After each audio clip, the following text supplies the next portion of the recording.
සුභාරංචියක් ගෙනාවා. Wow! So first of all, welcome you all to English360.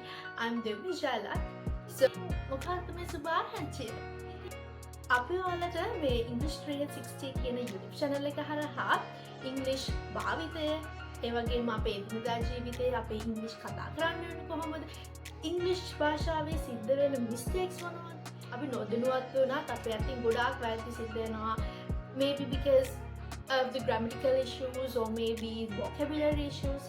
ව්‍යාකරණ ප්‍රශ්න වෙන්න පුළුවන්. ඔයාලා වචන දන්නේ නැති නිසා සිද්ධ වෙන වැරදි වෙන්න පුළුවන්. ඉතින් මේ වැරදි හදාගන්න විදිහ අපි ඔයාලට කියලා දෙනවා. ඒ වගේම තමයි if you are a student or maybe you are doing a job, ඔයාගේ academic English උනත් professional English උනත් හදාගන්න විදිහ අපි ඒවා භාවිතා කරන විදිහ ශිෂ්‍යයේ ජොබ් එකක් කරන කෙනෙක් නැත්නම් මේ රටකට යන්න බලාපොරොත්තු වෙන ඉන්න කෙනෙක් ඒක ආසාවක් තියෙනවා ඉංග්‍රීසි ඉගෙන ගන්න.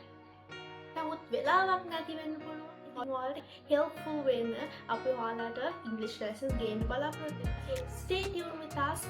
Learn something every day. So ලොකු දේවල් ඉගෙන ගන්න ඕනේ.